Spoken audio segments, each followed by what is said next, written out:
So today I wanted to discuss with you this that I really love. It is a client handbook that I was given by my midwife, and I really do like it. For one thing, I had to keep track of my diet, and it made me realize that I have a hard time getting enough iron, at least when I'm pregnant. It has all of the contact numbers that I need. It has important dates. It's set up so where there's this stuff about the first trimester, and it's really neat because it has things about what foods to eat and what tests may need to be done, and what foods to avoid, and that's really cool. And then it has things about the second trimester and the third trimester. In the third trimester, it starts talking about things I need to bring to the birth center when I go into labor, and things about when the baby's first born, baby supplies, doing Kegels, what does labor feel like, the different stages. Now, there's a very helpful section called When Baby Arrives Before the Midwife, and I think this is mostly if we were planning on having the baby at home, which we're not, but it gives very detailed instructions to James about how to deliver a baby on his own. So if something like that happened, then he should read this and be prepared. And then it also has this birth tub rental agreement, which isn't going to matter because I'm doing it at the birth center. But then it also has actually some kind of propaganda, some things I agree with and some things that I don't agree with, but information about some things that are done with newborns. And as we approach the back of the book is the part that is interesting to me, because it's where I realize that my crunchy cred may not be good enough to deserve going to a midwife, because as I've mentioned before, not co-sleeping, and there's a lot on here about co-sleeping, and several other things that there's things about circumcision, whether to do it or not, and all helpful information. And there are also there's also the joy of cloth diapers.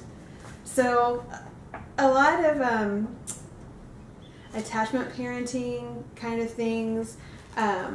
And it's interesting because I feel the same way about this as I do the homeschool community, which is a lot of times I feel like I'm not quite earthy enough to fit in all the time.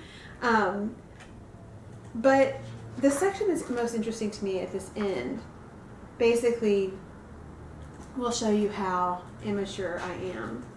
Because first of all, there's a birth plan in here that is very earthy. It's very earthy. It was written by a lady. She said she had talked to 200 different women and translated their dreams for the hospital staff. There are self-talk things that you can say to yourself to deal with pain when you are in labor.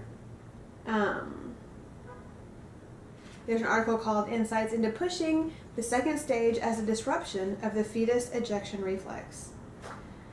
And some of it's pretty esoteric. And you know what? Since I'm so immature, I'm not even going to try to read any of this to you. Instead, I approach some ladies who are far more mature than I am, and they are going to translate and interpret this beautiful work of art for you, because clearly I'm just too silly. All right, visualization for childbirth.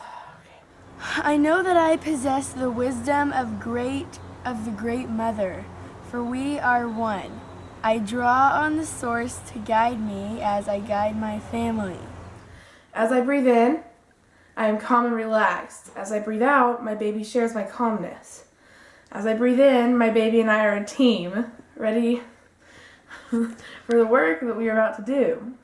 As I breathe out, I know that my baby and I are normal and well connected.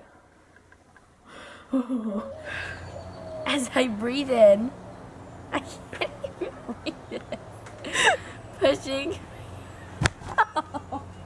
As I breathe in, my uterus works by itself.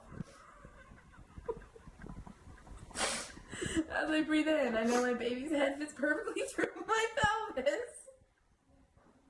As As I breathe out, I know my baby.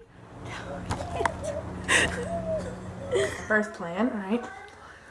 No blue hospital gown, no sterile drapes. When I give birth, I want to be naked. I want my body to choose the color of its growing. Why? I'm just gonna read. I can't. This is too much. I cannot. I'm sorry. If I wanted to shave something, I'd shave my head like John Luke Picard. Yeah. I've always wanted to be captain of a starship. When I give birth, I explore an uncharted territory. I move and rife into new worlds. I want to go where no man has gone before.